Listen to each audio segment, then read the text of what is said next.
These Doomed Isles identifies as a roguelike city building deck builder, but I don't quite agree with it. These Doomed Isles isn't much of a city builder at all. The buildings you place and the lives of your little citizens mostly boil down to boosting or altering numbers that bear very little resemblance to running any kind of city or village. There is no simulation going on under the hood. The game is, however, a puzzle-like deck builder through and through, and your cards just happen to be things like houses and fishing docks. What these Doomed Isles does manage to do is use the concept of city building as a great backdrop to support its card-playing mechanisms. You have to manage resources like food, wood, and stone, and keep your citizens happy while fighting off raids from enemy forces. You do this while taking the role of one of 4 mythical gods, and each one has a separate culture, differing mechanics, cards, and powers. The city builder backdrop makes for a unique kind of deck building game that stands out from the many Slay the Spire clones that exist, making for an interestingly novel experience. My first few hours in these Doomed Isles left me confused about the type of game it was. I started with the campaign, as I assumed that was the game's main mode. These Doomed Isles advertised roguelike elements, but the campaign consisted of preset missions with special modifiers, objectives, and restrictions, almost like a challenge mode. The actual challenge mode is the run-based mode that I was looking for, where you can customize your starting deck and unlock new cards with points you earned from previous runs. It turns out that the campaign mode was really more of a tutorial, but you do need to play it to unlock all the gods. In addition to a variety of difficulty settings, you can also enable a bunch of modifiers to increase the challenge, and earn yourself extra MC in the process, the currency used to unlock new cards and boons. Challenge mode feels like the game's main mode, and presents you with a run with randomized objectives that you need to complete before a certain year. Once those objectives are complete, you'll face off with a boss, and if you defeat it, you win the run. It's a pretty neat setup. Every run only lasts an hour or two, but they provide a unique kind of puzzle to solve, largely because your biggest enemy in the game is yourself. These Doomed Isles is a self-efficiency puzzle. At the start of a new challenge run, you'll be presented with 3 objectives. They can range from things like building 4 wonders, stockpiling 200 stone, or having 70 cards in your deck. The trick is, the only thing really stopping you from accomplishing these objectives is, well, you. You do have to defend from raids, but at its core, these Doomed Isles is a numbers game, and you control the numbers. Every turn you gain a certain amount of faith based on your citizens and structures. Citizens eat a set amount of food each turn, happiness decreases a set amount, etc. During the harvest, you buy new cards, and each new year you attract a couple of new citizens, assuming the current ones are happy, housed, and fed. The cards you buy are randomized, but very much in a controlled sense. For example, you can spend faith to redraw your hand, and you do that as many times as you want, as long as you have the faith to spend. The same is true when buying cards. You can reroll your choices by spending gold, and as many times as you can afford. Furthermore, for new cards to enter the pool of things that can be purchased, your citizens have to research them. Whenever this happens, you're presented with 3 cards that can be added to the pool, but don't have to be. You choose which ones become available for your current run.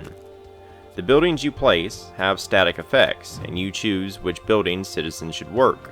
For example, a forester might provide 2 food and 4 wood per worker, but destroy a nearby tree each turn. The point is that these numbers aren't arbitrary.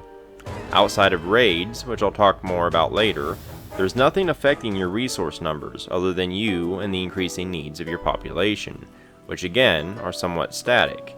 Each new citizen needs a home and job and contributes a set amount of unhappiness each turn that they don't have those things, and they eat a set amount of food. Where most deck builders put an obstacle in front of you and you have to figure out how to overcome it, these Doomed Isles gives you goals and tells you to figure out how to complete them. It's very open-ended and you can approach them in many ways, but ultimately your failures boil down to a mathematical miscalculation, at least behind the scenes. At the same time, there are numerous ways to combo certain structures and actions together, both in your card play and the actual placement of your buildings. You have to figure out what to prioritize. For example, for a couple of runs, I opted not to start with any food-related building cards in my initial deck, but I opted to boost a population quickly and cover food needs using a miracle food card, which let me generate food based on the population living in a very specific portion of land wherever I cast the card. I used that specific card to cover my food needs temporarily until I researched and bought food generating buildings. That allowed me to set myself stronger in other ways during the early game, and that's just a simple strategy and one of many possibilities you have at your fingertips. The self-efficiency puzzle is an interesting take on the deck building genre, and it's a satisfying one to solve. The downside is that it is solvable at times, but two things help keep the game fresh: raids and the varying cultures.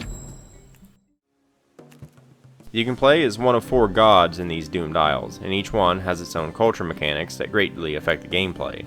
You have Kernanos and the ancient Celtic culture. Kernanos can be considered the default, or vanilla version of the game from which each other culture alters the mechanics.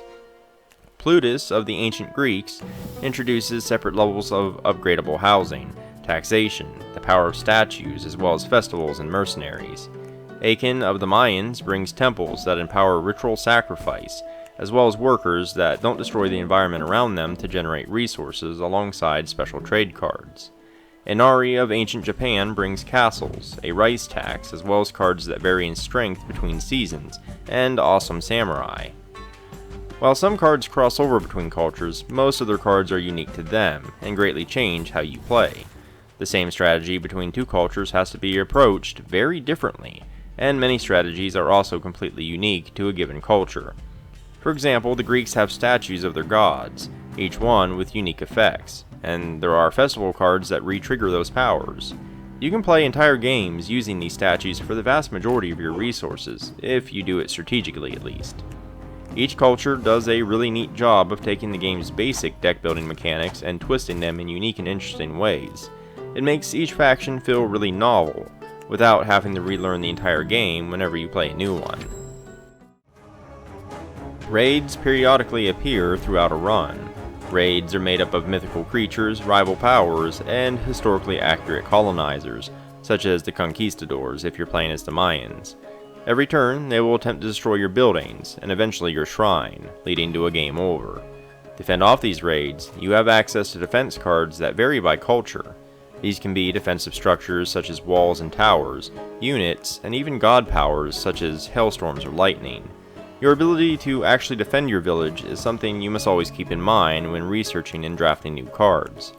Furthermore, the fact that raids exist helps keep the efficiency puzzle from becoming too solvable, since you have to dedicate resources to your defenses, and losing buildings can really throw a wrench in your plans. That said, it's not always the most interesting aspect of the game. While the campaign features a lot of unique enemy types, the challenge mode really doesn't. The biggest difference between most enemies is simply what buildings they choose to target first, and that's a bummer when the campaign had enemies such as the Kelpie that would sink entire sections of your island. The act of dealing with enemies is also extremely unbalanced depending on your culture. For example, I almost never found myself actually using units to defend my island. The god powers were just far too easy to make brokenly strong.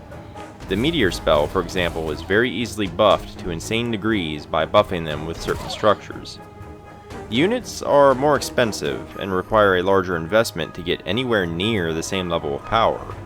I'm never naive enough to expect perfect balance in a deck builder, but I do wish a few options weren't glaringly the superior choice, as that does impact your strategic creativity.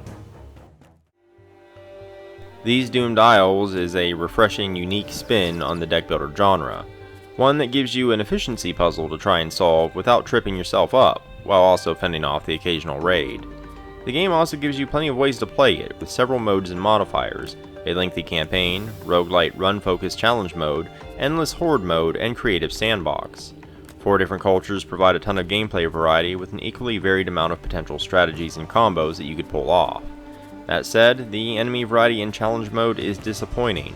The balance is completely off when it comes to god powers, and honestly, if you're interested in the roguelite style run challenge mode like I was, I gotta say, progression is extremely slow unless you play with a bunch of modifiers to increase the amount of MC you earn. These Doomed Isles is, however, a charming and highly replayable novel deck building experience that you can get for a pretty inexpensive price. It may not have godlike perfection, but it's still a pretty fun game nonetheless.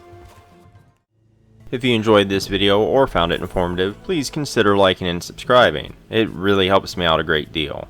I've also got links down in the description below, including to my website where you can find the bulk of my written content, but also to my Patreon, Ko-fi, social media, and more. But in any case, thanks for watching, and until next time.